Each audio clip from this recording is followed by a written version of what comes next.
kooxaha Liverpool iyo Chelsea ayaa caawa ku balansan gegada Stamford Bridge ee dhacda galbeedka London. ciyaartan ayaa mid aad u xiiso badan maadaama labada kooxood kulankoodii ugu horeeyay horyaalka Premier League ee dalka England ay guulo soo gaareen.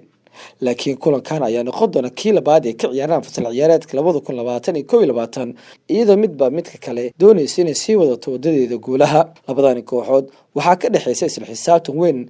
Chelsea waxay ku taamaysaa sanadii hore inay guul dare kala kulantay naadiga Liverpool, halka Liverpoolna ay doonaysa inay sii wadato wadadeeda guulaha ku aadan in Chelsea ay mar kale garaacdo. kulan ciyaareedkan wuxuu noqon doonaa mid ay isku wajahaan labada tababare Johan Cruyff iyo macallin Frank Lampard oo sanadkan sameeyay sixiyo dhowr ah isagoo la soo sixday dhowr ciyaaryahan oo kamid ah Thiago Silva, Hakim Ziyech, Ben Chilwell, Kai Havertz iyo Timo Werner ayaa wajihi doona Liverpool oo siixii ugu weyn sameysay taas oo ay la soo sixatay ciyaaryahan Thiago Alcantara ee ka keentay naadiga Bavarian kama Bayern Munich. haddaba shacabka ku dhaqan magaalada Muqdisho ayaa fikirkooda ka dhiibtay ciyaarta weyn ee Liverpool iyo Chelsea caawa ku dhaxmari doonta digada Stamford Bridge.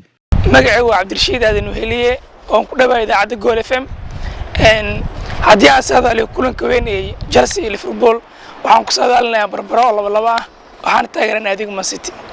barbarada maxaad ugu saadaalaysaa marka maadaama Liverpool awood ay leedahay Chelsea Stamford Bridge oo ku dheelayso oo siiha aniga magacaygu Maxamed Cali haddii saadaalka dib u kulanka Chelsea Liverpool waxa badi doonto Chelsea waxay ku badinaysaa laba yeer yaa taageerta City waxa ugu jeedaysaa guul. magacaygu waa Axmed Sheekh Xuseen kulanka daaragtida ka dhibta kulankaas barbaro ay ku soo idlaana Chelsea Liverpool midkee taageerta labada ma taageero taageero weyn ee Barcelona Premier League wax ma taageero jeclaan sanadka Premier League hadii oo saadaalin Premier League guuleysa la Chelsea saadaalin magacaygu Cabdirashiid Salaad Axmed taageera weyn ee Liverpool kulanka dhici doona maanta oo dhaxay City iyo Chelsea iyo Liverpool waxa ku saadaalinaa inay naadiga ku badin doonto 4 gool iyo eber.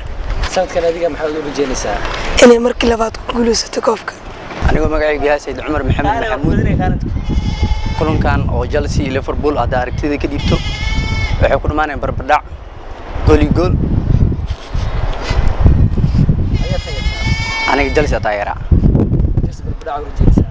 magacu waa Cabdul Maxamed Cusmaan ciyaartu dhaxaysa kooxaha Liverpool iyo Chelsea ayaa saadaaliyo aragtiyaan waxa qaba kooxda kubadda cagta Chelsea inay badin doonto laba gool iyo gool in ku badin doonta maxaa ku dhacay Chelsea maadaama Liverpool ay tahay soo waxa ku dhacay kooxda Chelsea Stamford Bridge joogto 3 sano koox oo horyaalka soo qaaday imaad Stamford Bridge ku dheeshay wali wax guul daray kala ma kulmin. Liverpool waa koox soo qaaday horyaalka saas ahaanteeda leeyahay kooxda Chelsea badin doonto.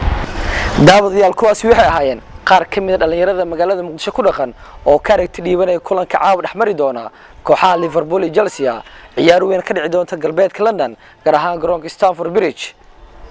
ciyaartan waxay soo gali doontaa saacada geeska Afrika ku beegan tahay 12 qadar 30 daqiiqo ama 12 saac bar.